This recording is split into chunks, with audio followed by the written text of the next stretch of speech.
আরুষ অনলাইনের পক্ষ থেকে আপনাদের সকলকে স্বাগত। আমি রিন্টু। এই সপ্তাহে এসআইআর এর আপডেট নিয়ে আমি প্রত্যেক ভিডিও আপলোড করেছি। আজকেও সেরকম একটা আপডেট দেব। বিভিন্ন সমস্যায় আপনারা সব ফোন করেন বা এসএমএস করেন, সেই প্রবলেমগুলোই আমি তুলে ধরি ভিডিওর মাধ্যমে। প্রথম সমস্যা হচ্ছে, এর আগের দিন বলেছিলাম যে ভোটার লিস্টে 2002 ভোটার লিস্টে যাদের বাবার নামের এপিক নাম্বার নেই তাদের এপিক নম্বর দিতে হবে না। এর অনেকেরই সমস্যা দেখা যাচ্ছে, আমার বাবার বাবার কোনো ওখানে বাবার ডিটেলস দিতে হবে, সেখানে তো আমার বাবার দাদুর ডিটেলস সেখানে তো কিছু নেই, সেখানেও ফাঁকা রাখবেন। ওখানে একদম পরিষ্কার লেখা আছে যে ব্র্যাকেটের মধ্যে দেখবেন যে যদি থাকে, যদি থাকে দেবেন, না থাকলে দেওয়ার দরকার নেই, ওগুলো ফাঁকা রাখবেন। ওটা হচ্ছে ইফ এনি, যদি থাকে তাহলে দেবেন। ঠিক আছে, এটা গেল একটা সমস্যা। ফটো নিয়ে বিভিন্ন রকম ভাবে আমাকে ফোন আসছে, কিরকম ফটো লাগবে, কি বৃত্তান্ত, এইসব গুজবে কান দেবেন না। এরকম কোনো ব্যাপার নেই। পাসপোর্ট সাইজের, আমি পাসপোর্ট সাইজের ফটো দিলেই হবে, পেছনে ব্যাকগ্রাউন্ড এক কালার দিলেই হবে, কোনো সমস্যা নেই। এরকম ভাবে কোনো করার দরকার নেই। আর দ্বিতীয়ত হচ্ছে যে বিভিন্ন দেখছি যে মার্কেটে বিভিন্ন সবাই কাজ কাম ছেড়ে দিয়ে এই এসআইআর এর ফর্ম ধরে বসে আছেন, এমনটা ভাব দেখাচ্ছেন যেন তার বাবা মা হয়তো একদিনেই দুজন মারা গেছে, এরকম একটা অবস্থা। কেন আপনারা এরকম করছেন?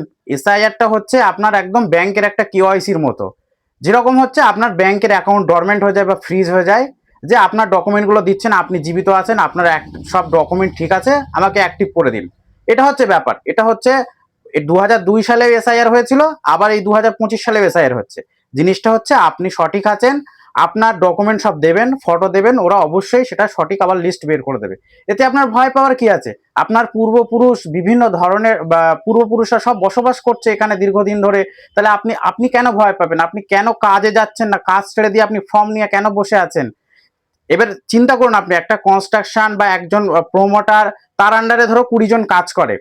এবার ধরুন 20 জনই কাজে যাচ্ছে না, তারও তো কাজ ধরা আছে, তারও তাদের মানুষের কাছে অ্যাডভান্স নেওয়া আছে, তাদেরও তাহলে কি অবস্থা হচ্ছে? তাহলে তারা ভেবে দেখুন, কেন তাতে পরিবেশের বিশৃঙ্খলা নষ্ট হচ্ছে।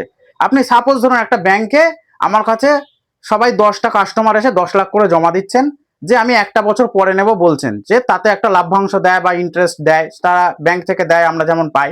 আপনি হঠাৎ করে 10 জন এসে আমাকে বলছেন যে আমার এক্ষুনি টাকাটা প্রয়োজন। আমার তো টাকাটা আমি তো নিয়ে এখানে বসে থাকি না, ব্যাংক তো নিয়ে, ব্যাংকার নিয়ে বসে থাকে না, তারা তো বিভিন্ন খাতে খাটায়, খাটিয়ে তারপর তো লাভ্যাংশ আপনাদের দেবে। এবার যদি আমাকে বলেন যে আমার যে টাকাটা ফেরত দিন, তাহলে আমি কিভাবে দেবো? আমার তো টাকা তো সব ইনভেস্ট করা। তা ব্যাংকেরও সেম সিস্টেম, ব্যাংকেরও তো টাকা তো ইনভেস্ট করা। আপনি তো, এতে বিশৃঙ্খলা তৈরি হবে, বিভিন্ন রকমের পরিবেশে আপনাদের উপরেই এফেক্ট পড়বে, গরিব মানুষের উপরে এফেক্ট পড়বে। আপনারা একদম এইভাবে কোনো চিন্তা করবেন, আপনার পূর্বপুরুষ এখানে বসবাস করেন, আপনি কেন চিন্তা করবেন?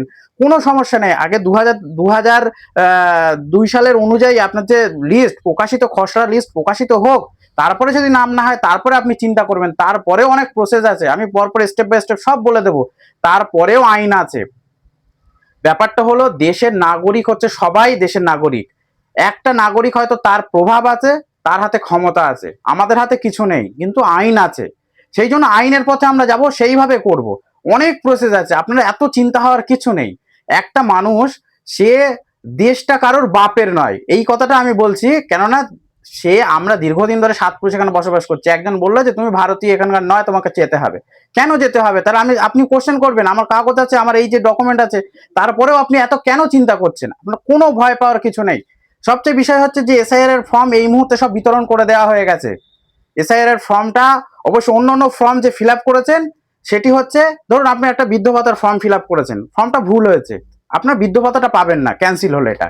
কিন্তু এই ফর্মটা সম্পূর্ণ আলাদা একটা অভিজ্ঞতা, আলাদা একটা ফর্ম, যেটি হচ্ছে নাগরিকত্ব প্রমাণ দেবে। অবশ্যই এটা খুব গুরুত্বপূর্ণ, খুব সিরিয়াস ভাবে এবং খুব ভালোভাবে ফিল আপ করবেন।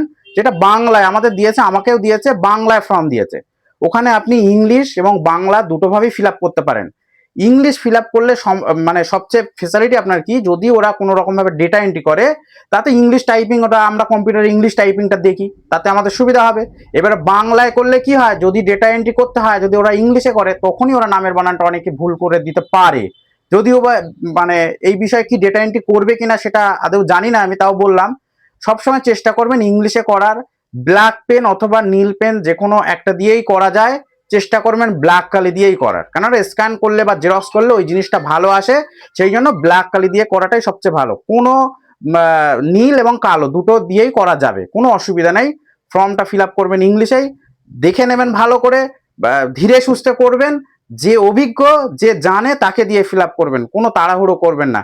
ধীরে সুস্থে জমা দেবেন বিএলওর কাছে। আশা করি কোনো সমস্যা হবে না। কোনো সমস্যা হলে অবশ্যই আমাদের কাছে বা বিএলওদের কাছে যারা জানে তাদের কাছ থেকে আপনারা পরামর্শ নেবেন।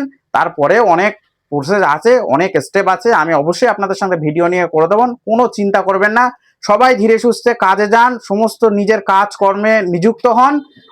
সব সিস্টেমটাকে, ব্যালেন্সটাকে আপনারা বজায় রাখুন। এই সিস্টেম বা ব্যালেন্সটাকে নষ্ট করলে এই এফেক্ট কিন্তু আমাদের গ্রাম বাংলার মানুষ বা আমাদের ওপরই এফেক্টটা পড়বে।